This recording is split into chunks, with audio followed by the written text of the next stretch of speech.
शिवलिंगप्पा किन्नूर राष्ट्रीय अध्यक्ष, आमचे मुख्य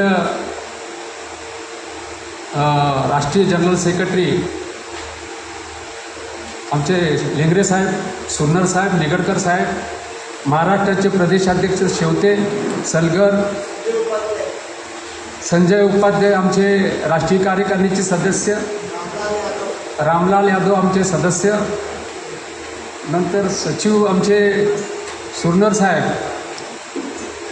या हे राष्ट्रीय कार्यकारिणीच्या उपस्थितीमध्ये या हे जे सत्यशोधन शिबिर आहे त्याचं उद्घाटन किंवा याची सुरुवात आपण केली आणि ह्याचा मान आम्हाला दिला, याबद्दल मी महाराष्ट्र जी कार्यकारिणी, राज्य कार्यकारिणी त्यांचं अभिनंदन बी करतो आणि त्यांचे आभार मानतो.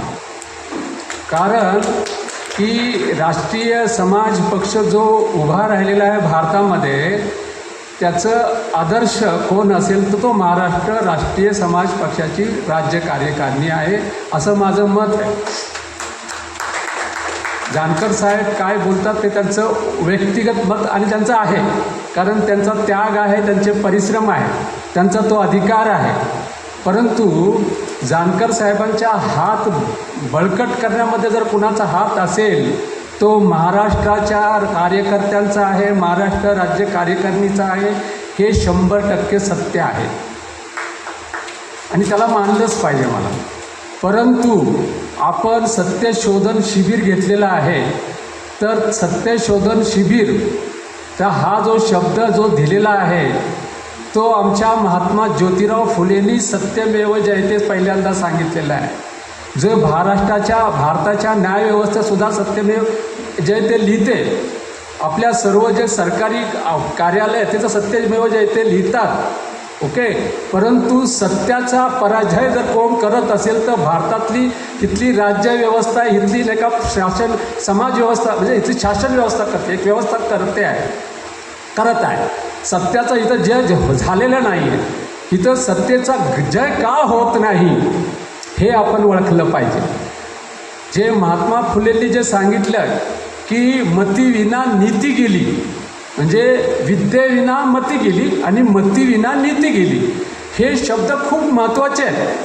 कारण आमचा हा फुले विचार आहे आणि हे जे सत्य जोपर्यंत आपल्याला माहीत होत नाही, जोपर्यंत डॉक्टर एखाद्या जर कोण तो आजारी माणूस आहे त्याचं जर ते निदान नाही झालं, त्याचा आजार कोणता आहे, तर ते आजार बरा होणार नाही.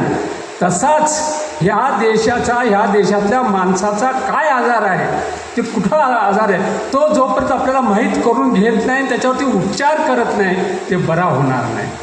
तर त्या दृष्टीने महात्मा फुलेंचे ते जे आहे, मतीविना विद्येविना मती गेली. विद्या म्हणजे ती विद्या आपण शिकलेलो आहे का?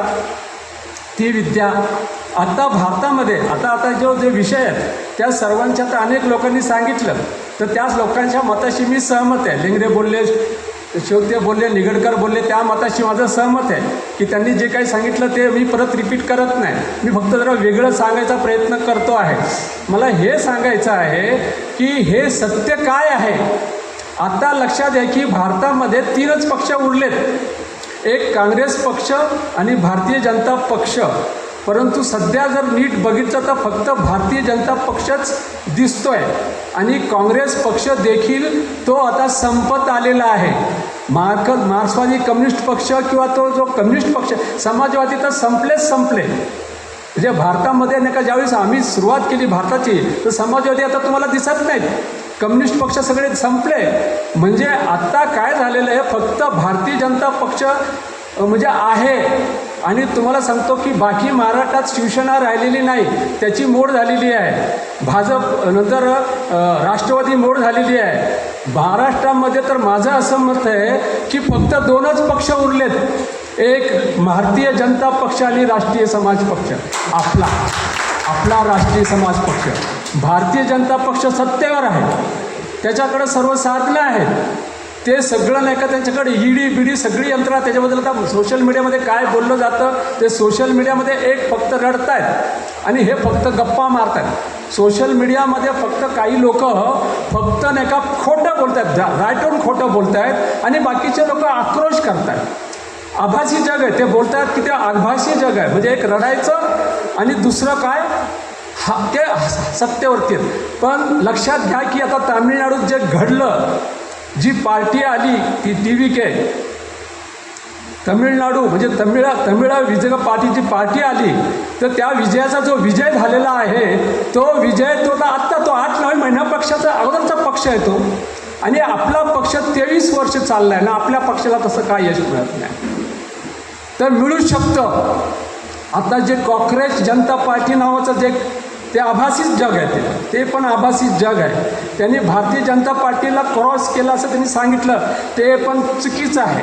म्हणजे जो कुणी आहे त्याचा तो आक्रोश आहे, तो बोलतो आहे, परंतु आपल्याकडे मात्र नाही का साधन आहे, आपल्याकडं पक्ष आहे, आपल्याकडं नेता आहे, आपल्याकडं अजेंडा आहे, आणि भारतीय जनता पार्टीनंतरच त्याला त्या विचारधाराला श देणारा विचारधारा आपल्याकडे आहे. आपल्याकडे राष्ट्रवाद आहे, समाजवाद आहे, त्यामुळे आपली पार्टी त्याच्यापेक्षाही जास्त विचारधारेने मोठी आहे. हे मी ह्या सत्यशोधन शिबिरमध्ये सांगतो आहे. तेवढा माझ्याकडे कॉन्फिडन्स आहे. कुठल्याही त्या भारतीय जनता पार्टीच्या माणसाने माझ्यासमोर यावं आणि माझ्यासमोर बोलावं, त्यांच्यापेक्षा आपली विचारधारा सरस आहे, मी त्याच्यासमोर सिद्ध करून दाखवतो. तर हे बोलतो आहे मी. आणि आमच्याकडे महादेव जानकर सारखे नेते आहेत. त्यांनी एक सांगितलं की बसपाचं कॅडर होतं. बरोबर आहे, बसपाचं कॅडर होतं, पण ते बसपाचं कॅडर संपवलं गेलं. आता ते कॅडरसुद्धा राहिलं नाही. मार्क्सवादी पक्षाचं कॅडर होतंच आहे, ते कॅडर कुठे गेलं? फक्त भारतीय जनता पार्टीचं कॅडर जिवंत आहे. कारण त्यांचं जे कॅडर आहे ते ब्राह्मणांनी निर्माण केलेलं आहे. ते भी हमारे उपाध्याय को मैं बताना चाहता हूँ कि उत्तर भारत के ब्राह्मणों ने नहीं बनाया, वो महाराष्ट्र के ब्राह्मण या तो साउथ के ब्राह्मणों ने बनाया है. तो ये मतलब मैं ब्राह्मणों के खिलाफ नहीं बोल रहा हूँ, मैं ब्राह्मणवाद के खिलाफ है, ब्राह्मणों के खिलाफ नहीं है. राष्ट्रीय समाज पार्टी ये सब समाज की पार्टी है, सब समाज की पार्टी है. यहाँ पर नहीं क्या किसी को भी आ सकता है, कोई भी मेंबर बन सकता है. ऐसे हमारे नेता जो है महादेव जी जानकर, उसके दिल में नहीं क्या बिल्कुल खोट नहीं है. ये हमारे दिल में एक और मन में एक ऐसा नहीं है, बुद्धि में एक ऐसा नहीं है, हमारे ऐसे नेता है. तो ऐसी एक ही पार्टी है, लेकिन हमें इसके लिए बहुत कुछ करना है, काम करना आहे. आणि मला असं वाटतं की महाराष्ट्र चांगलं काम करते, उत्तर भारत आणि बाकीचे लोकसुद्धा आम्ही काम करतो आहोत. मला असं वाटतं की आपल्याला जे पदं दिलेली आहेत, अध्यक्ष, कोषाध्यक्ष, हे पदं काय आहेत ह्याच्याने काही जिम्मेदारी आपल्याला कळेल. पद काय आहे, पदाची काय जिम्मेदारी हे कळलं पाहिजे. नंतर राष्ट्रीय पक्ष कळला पाहिजे, नेता कळला पाहिजे. त्या गोष्टी जाणून घेऊया आणि ह्या पक्षाबरोबर तुम्ही आहोतच सगळे खंबीरपणे उभे आहात. आणि मी तुम्हाला फक्त शुभेच्छा देतो. आणि ही जे सत्यशोधन शिबिर चालू आहे त्याच्या मी वक्त्यांची नावं बघितली. वेगवेगळ्या पातळीचे पत्रकार आहेत, वेगवेगळ्या सामाजिक चळवळीतील लोक आहेत, त्यांना तुम्ही बोलवलेलं आहे. त्यांना आपण 2 दिवस ऐकूया, त्यांचं पण ऐकूया. अशा प्रकारे आपण सत्यशोधन शिबिर कंप्लीट करूया.